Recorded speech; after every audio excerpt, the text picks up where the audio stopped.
criticizing you, how you conducted yourself. Ako nga, actually, I have refrained from commenting on how Quadcom conducts its hearings.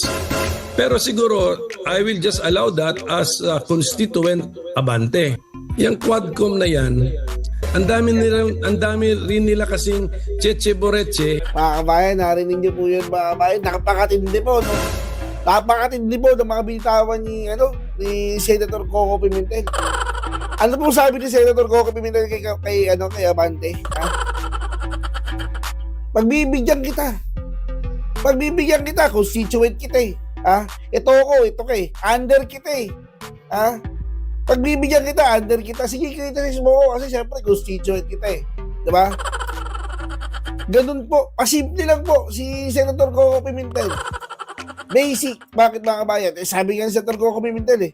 May sinabi ba ako patungkol sa kung paano kayo mag-hearing dyan sa Quadcom? Ano pang dinagdag ni Senator Koko Pimentel? Ha? Ang dami nyo cheche bureche dyan sa Quadcom. Bakit hindi nyo isang pina si Pangulong Duterte? Oh. Nga Quadcom. Bakit? Nakahanap ng katapat eh. Mantakin nyo mga kabayan. Hinamon nila top 1 sa bar exam eh. Ano bang inabot niya Abante? Ah, top 1 sa kasinungalingan yan.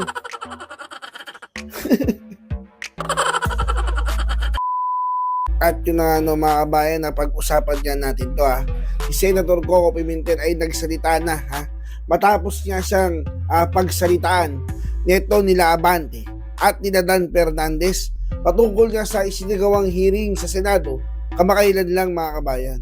Mantakin mo mga kabayan, pagkayabang-yabang nila Abante at Dan Fernandez, sinisita po kung paano po pinatakbo ni Senator Koko Pimentel yung nasabing hearing sa Senado.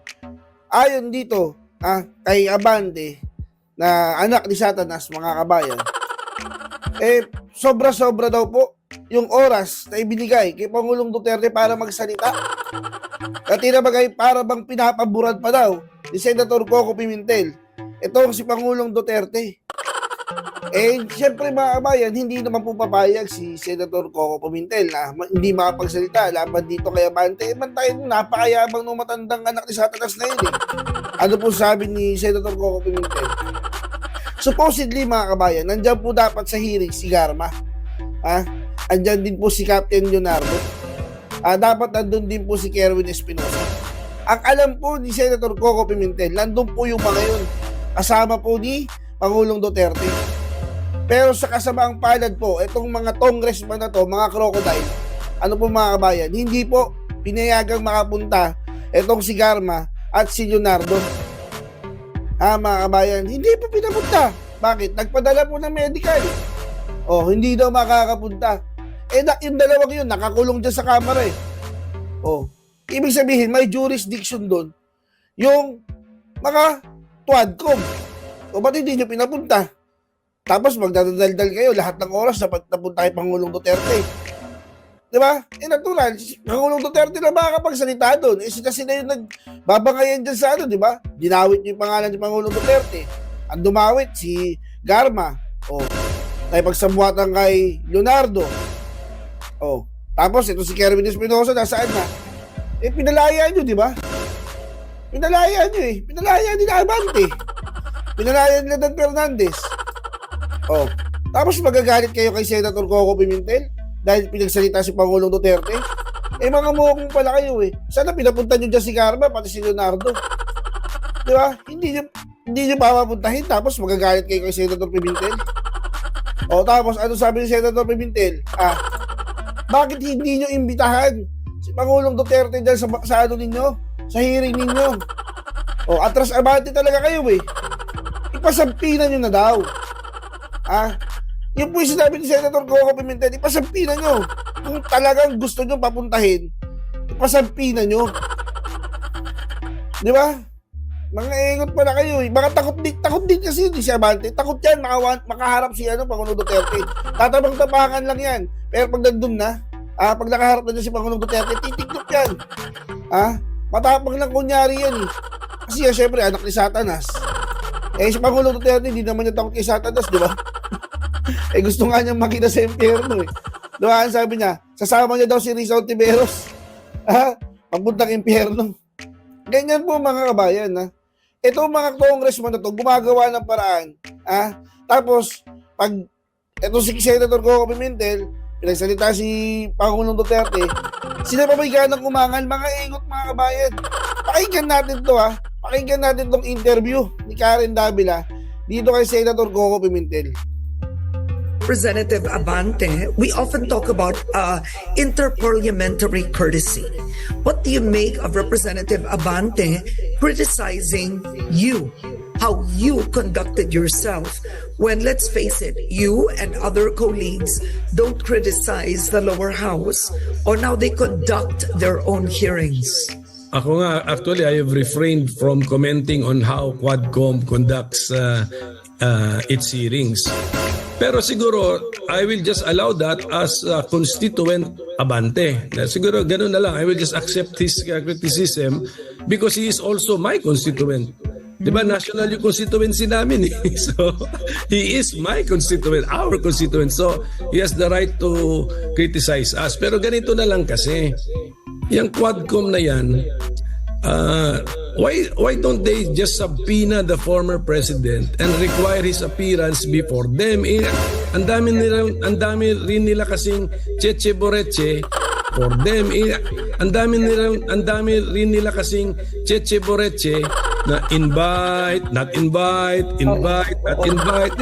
Subpoena nyo na lang, and then pag nandiyan na sa harap ninyo, then get the information that you want to get. And I hope that your proceedings will be more perfect than ours. Mga kabayan, narinig niyo po yun mga kabayan. Nakapakatindi po, no? Napakatindi po ng mga bitawan ni Senator Koko Pimentel. Ano po sabi ni Senator Koko Pimentel kay Abante? Ha?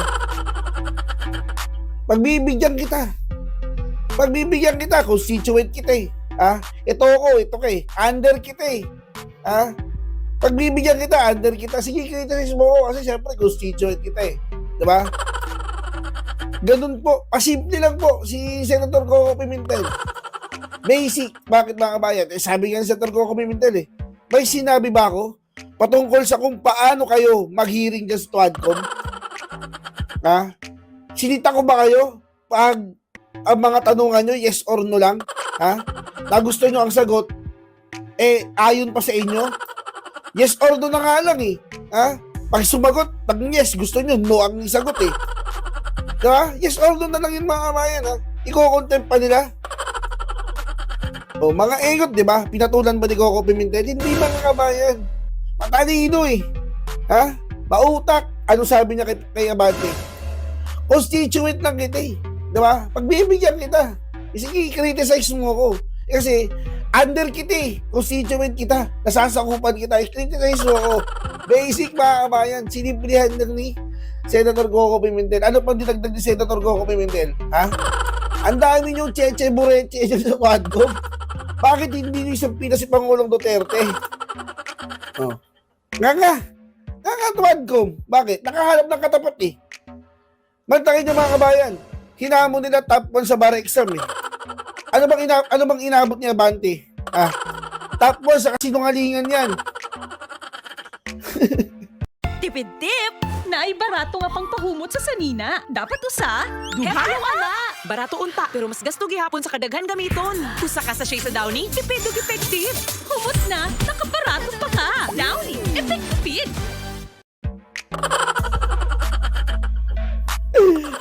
Top 1 sa kasinungalingan? Kahamunin mo, top 1 sa bar exam? Ha? Anong wala mga kabayan, walang binatbat mga kabayan. Kawawang anak ni Satanas yan mga kabayan. Yun lang no mga kabayan, basic lang. Napakasimple na mga sinabi ni Senator Koko Pimentel ha. Sana magtanda na kayo ha mga tuwad ko ha. Ang dami nyo kasi cheche boreche eh. Sabi ni Senator Koko eh, no? Dami yung cheche boreche, sampinan nyo na lang. Palibasa takot kayo kaya ni Pangulong Duterte. Yun yung alam ni Senator Koko yan. Takot kayo kaharap si Pangulong Duterte kaya ayaw nyo ipagsampina. Tokis lang kayo eh, imbitahin namin. Pasampinan nyo. That your proceedings will be more perfect than ours.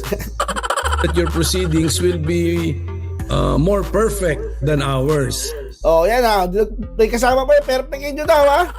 Perfectin nyo yung ano nyo ha. Yung ano nyo. Hearing ninyo ha. Dapat walang mali-mali dyan. Perfectin nyo. Perfect kayo dyan. Di ba? Magagaling kayo dyan eh. Sa Quadcom. Mapiling husgado. Hindi naman nakapag-bar exam. Hindi nga nakapag-aral ng law. Lalo na yan si Attorney Google. Wag na daw mag-law. Wag na daw mag-aral ng batas. I-google na lang daw. Bobo mo talaga, Fernandez. Okay, so I want to ask you this. You have Representative Robert Ace Barbers now saying that Duterte didn't look like he was of frail health when he attended the Senate probe. And he said that he was hoping that Duterte would show up at the next Quadcom hearing. Ang tanong ko, if the Quadcom subpoenas the former president and he refuses to appear, given he is a former president, can you actually cite him in contempt or have him arrested? Is that allowed? House rules, can we ask them about their house rules? Okay. Pero So magkaiba yun. Let me explain the subcommittee's rule. Kasi I am not an ordinary committee, I'm just a subcommittee. Actually, the subcommittee has been deprived of the power to cite in contempt. Because that's the section 20 of our rule. So siguro doon lang yung mga tao na nakita nila na naguguluhan. Committee hearing ito sa Quadcom, ang bilis ng trigger happy sila ron sa pagdating sa contempt eh. Puno na yata yung detention center nila. Puno na. May overflow na sa women's correctional, sa Bilibid. Trigger happy sa contempt. Senator Koko, sino may trigger happy dyan, ha? Sino po, ha? Si Paduano po ba yun? Tsaka si Abante? Damay mo na si Jacob. Mga trigger happy sa contempt eh, no? Tama naman dyan, di ba? Tama naman. Kaya napuno nga yung kulungan nila eh. Di ba? Paano? Trigger happy. Ha? Hindi na mo gusto yung narinig. Contempt na. Very good kita, Senator Koko, ha? Wag sa yung observation mo dyan, ha? Or what sa Quezon City Jail. So meron silang power to cite in contempt and they've been freely been citing, generously been citing people in contempt. The regular committees ng Senate meron din power to cite in contempt but a subcommittee wala. Okay. So, do you think this is one of the reasons why you have critics saying Duterte called the shots? He took control of the Senate subcommittee. Do you think that was true? And do you think it's because it was a subcommittee? No, hindi naman. Even if I had the power to cite in contempt, the question is would I have exercised the power? I don't think that we have crossed any line to have cited the former president in contempt, di ba? I mean, at saka you do not do that unnecessarily kasi that's why it's a hearing before a legislative body. You know that there is some politics involved. Sometimes the person would want to be cited in contempt, hindi ba? So, ingat din tayo. We don't give in to the plan or to the desire of that person. So but at any rate, that subcommittee has no power to cite in contempt. The point is, okay, the plan was to end at 4 o'clock. We ended at around 7 o'clock. So we had three extra hours. Garma was not there. Leonardo was not there. Espinosa was not there. So we give it to this witness who rarely makes public appearances or official appearances before government bodies. Let's give it to him. Okay, salita. Okay, pero ang ano doon is ang iba kasi na paulit-ulit, siguro mga 3 to 4 times na sabi. Pero okay, let us, because that is also valuable for us investigators to see kung consistent ba yung, even if you repeat something, are you consistently repeating something? So, we will now be convinced that, okay, this is really his stand on this particular issue because he stated it 3 times and the statement is really perfectly the same. So that may value din po lahat yun. But we could have ended it actually 2 hours earlier. Pero since my next commitment got also moved, so that means I had time. So I allowed it. Nandun na siya, sayang. But did you feel any pressure? Because at one point in time, you were actually a supporter of former President Duterte. You were a believer. Before the whole PDP Laban issue, you were one of those who supported Duterte early, right? Yes. Did you feel that kind of a pressure? Well, I'm no longer his supporter now. We have a pending case before the Supreme Court. So we have our political differences. We do not communicate. So parang may ano ba yung kasabay, hindi na kami close. Karen. So he has absolutely zero influence over me, especially on the way I think. So when I write the committee report, our past relationship, our past friendship, our past dealings will have zero influence over me. And Diyan mo makikita talaga na patas si Senator Koko, di ba? Palakpakan natin mga kabayan. Di ba, matatandaan niya natin mga kabayan, halos ba dahil sa PDP Laban, nagkaroon ng lamat po si Senator Koko Pimentel at si Pangulong Duterte. At alam po natin na ilang beses pong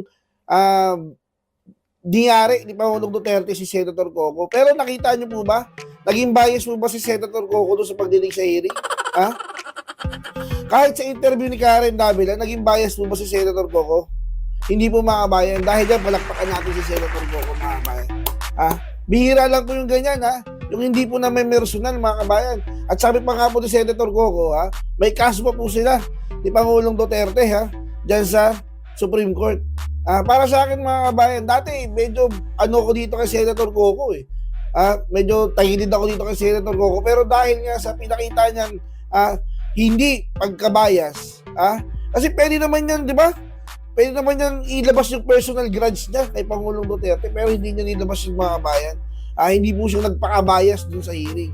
Kaya nga po dahil dyan, palakpakan natin si Senator Koko Pimentel, ha? Ang husay talaga, matalino. Nanood naman siya. Winashing na. Kinuskus mo pa. Switch to New Ariel Power Liquid. 15 minutes lang. Bilis linis ang matcha. No more kuskus sa washing machine. $7.50 lang per wash ang New Ariel Liquid. But also ito lang dadagdag ko, even our present disputes will also not affect my way of thinking. I will just look at the evidence. I will follow the evidence. Hindi ko sasabihin na guilty ito taong ito dahil nag-away kami sa control of a political party. Ang layo na nun eh. And I'm not that kind of a person. I want to be fair. But what is there? I need to look at what is there. What is the evidence? Okay, and I wanted to add also, I mean, I think, let's say, not as a journalist, but as an ordinary viewer, it's actually a minus when you have legislators grandstanding, right? So when you watch a hearing, for example, you want to hear, gusto mo pakinggan yung kwento ng isang witness. What you have some legislators, whether in the lower house or in the Senate, they want to take that opportunity to grandstand, di ba? Senator, seeing it. Hindi mo na marinig. But what happened is actually with Duterte being allowed to speak, if you ask any ordinary viewer, more was revealed. So if I were to ask you, what kind of information do you believe was highlighted and important that Duterte admitted in the Senate? Well, Number one, he admitted there was a Davao death squad. that there was a Davao Death Squad. Of course, that there were deaths actually perpetrated by the Davao Death Squad. As to who composed, meron siya ibang versions doon. Yun. Kailangan imbestigahan yun. But not by calling him again. He cannot be the source of all information. That's why we really need to do some investigating ourselves. And then number two, siguro I got worried about that he got to teach early in the police officers' professional lives. He got to teach them that early. Encourage them. Huh? Yeah, and Encourage them. yun na nga. So yan yun. That is now the professor of a fresh police officer. So ang tanong ko, who are screening those who get access as professors to the fresh police officers? They have to be screened.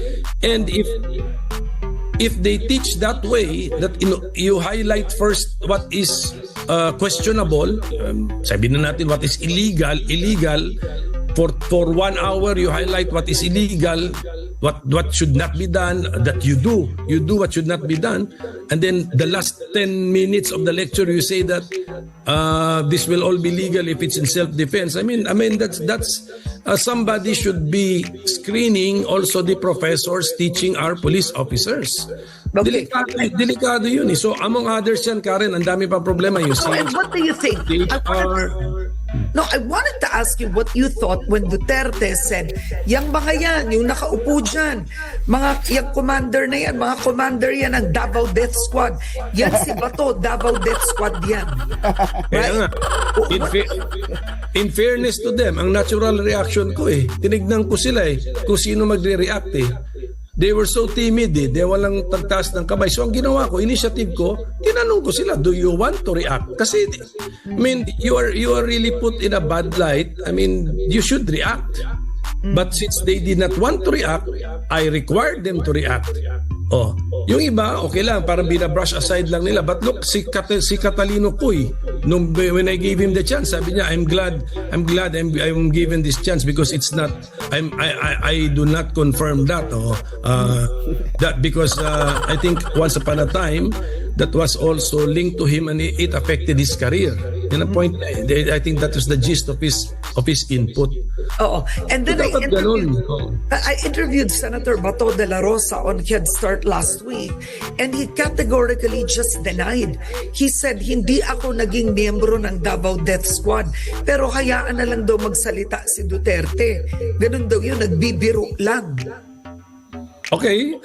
At least may nagsabi ng gano'n. Pero if we look at just the words of the witness or the resource persons, hindi niya sinabi yun. So nasa sa amin na yun. Those who will now go over the records, come up with the conclusions and write the draft subcommittee report, nasa sa amin yun. Will we believe, how much weight or belief will we put on this statement? Will we treat this as a joke? Na hindi naman niya sinabing joke, ibang tao ang nagsabi ng joke, hindi siya. So who di ba, what is the qualification of a third party saying that the person speaking is joking? Yeah. So now I want to ask you about Police Officer Grijalde. Grijaldo, who had an assigned affidavit, read it in the Senate, and said essentially that Representative Abante and Representative Dan Fernandez spoke with him privately and said, ipinakita, ayan, ito yung testimony ni Garma, yan ang sasabihin mo, yan ang sasabihin mo. And Abante saying, ilang taon ka pa ba sa PNP? Baka mag-general ka. So in effect, he said in the Senate, wala siyang alam sa reward system. Pero, kumbaga na-pressure siya doon sa Quad Committee. Kaya sinabi niya, yes, may reward system. What do you make of that testimony? No. Si Grijaldo, I think, did not confirm the reward system.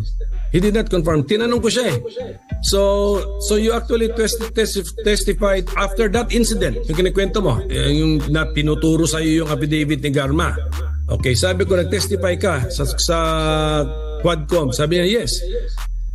Nagsinungaling ka ba? May sinabi ka ba doon na hindi totoo na resulta ng pag-pressure sa'yo? Sinabi naman niya, no. Kung ano yung sinabi niya, pinaninindigan niya na totoo. So it was not about those paragraphs na pinakita sa kanya.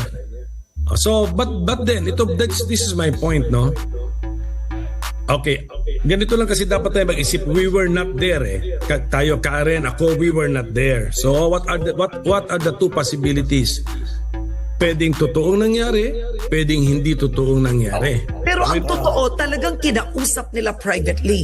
Representative Abante Inamin yun, inamin nila. Inamin niya. Okay, pero siyempre may in-between yun kung ano naman yung pinag-usapan. Hindi, baka naman hindi pinipilit. Dulan muna tayo sa version ng witness na parang pinipilit siya. Okay. Kasi kung totoo yun, saan tatakbo yung taong subjected to that kind of pressure? Saan siya tatakbo? So pasalamat may Senado na pwede niyang takbuhan so that he can now air what really happened. Ngayon, ang next scenario, paano kung hindi totoo? Therefore, panagutin siya ngayon ng House. The House should now call him again. Kasi I even asked Grijaldo. Sabi ko, Colonel, you took your oath, no? Sabi niya, yes. Mrs! Ang hugas paste may hirang sabong puti-puti! Nakain mo? Naku, galing paste ito. Mas siguradong malinis sa Joy! Dahil mabisa laban sa sebo, di gaya ng paste, walang tirang puti-puti o sabon. Mas tiwala ako sa Linis Joy.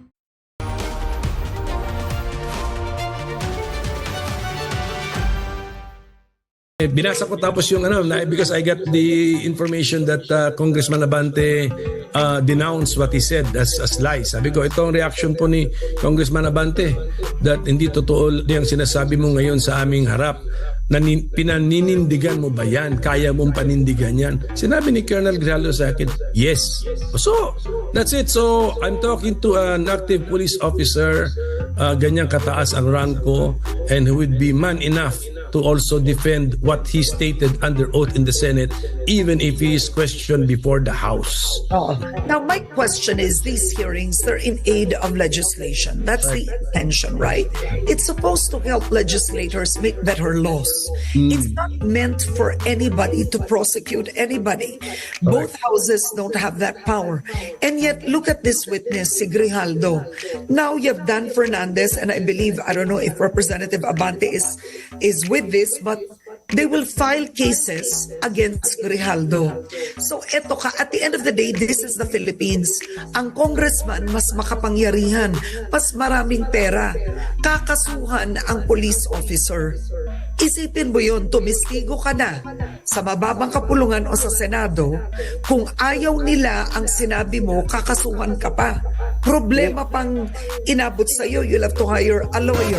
Instead na nagtatrabaho ka, gagastos ka. And we know the influence of powerful people in this country with the courts.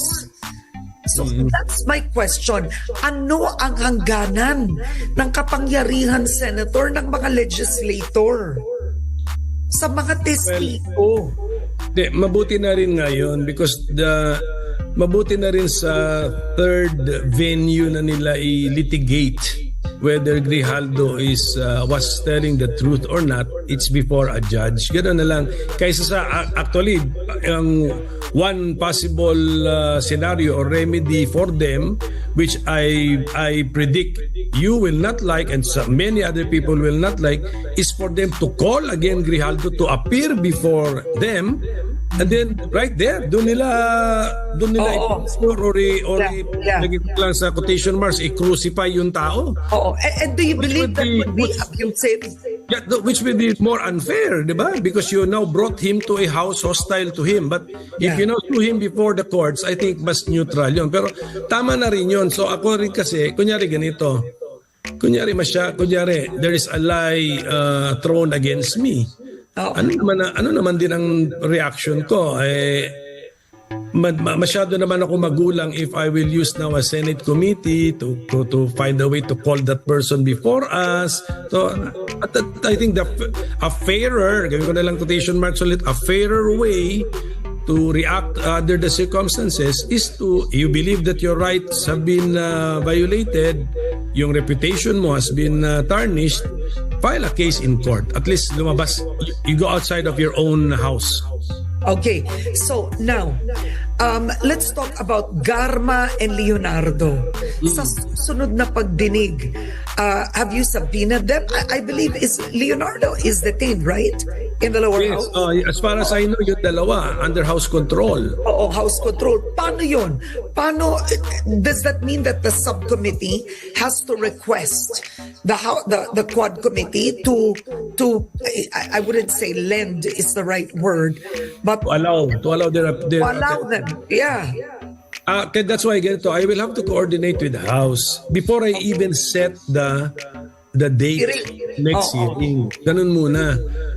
Kasi may a little complication, may sinasabi sila na meron din daw detained doon eh. Espinosa I think is detained. Someone is detained. Erwin Someone is detained somewhere by some jail or prison. So we also have to involve the original detention center. So yun lang po yun. Just a minor thing, a little an extra step in the coordination process. Okay, but ganito. So I want to at the second hearing, kailangan ko si Garma at saka si Leonardo. Oo. But just in case that worst case scenario, pinahirapan kami dyan o mahihirapan kami dyan, oath. So, yun ang mga kabayan. No? Pinaka suma total ng interview dito kay Senator Koko Pimentel. Lumalabas na talaga bias. Bias. Itong House of Representatives. Ang gusto nila, sila lang yung tama. Tapos itong mga senador na to, titirahin nila kapag sila yung nagkandak. Tingin kasi na itong mga congressman na to, mga crooks na to, ay magagaling sila, mga kabayan. Sino si Abante, di ba? Panay talkies, panay patama kay Senator Koko Pimentel. Ano ba tinapos ni Abante? Buhaya naman yan eh. Anak ni Satanas yan, mga kabayan. Kisiraan mo, Top 1 ang bar exam. Ikaw, isa ka lang buhaya. Dan Fernandez, board star, mga kabayan. Anong karapatan kong pagsalitaan si Senator Koko Pimentel? Google nga lang alam mo sa batas Ay, Senator Koko Pimentel, paswerte nga kayo, hindi kayo dinadali, di ba? Ano sasabi ni Senator Koko Pimentel? Pasalamat kayo, hindi kayo sinisita kung paano kayo mag-conduct ng hearing, tapos kayo sisitahin nyo siya. Pasan nyo muna yung bar exam, Pagkapasan nyo ng bar exam, Dan Fernandez, takbo ka ng senador. Di ba? Takbo ka ng senador. Para pantay na kayo ni Senator Koko Pimentel. Saan mo siya pagsalitaan. Ganun lang yun, mga kabayan. Talagang nakikita mo, kahit si Karen Davila, di ba? Si Karen Davila, nakikita niya yung pagkabayas Anti-Duterte to, hindi to pro Duterte, anti-Duterte po ito. Pero nakikita niya kung paano kabayas. Itong si Abante at si Dan Fernandez. Galing na rin po sa bibig nila ni Karen Davila. Kapag ayaw ng mga congressman yung naririnig nila, yes or no na nga lang iko-contempt po nila.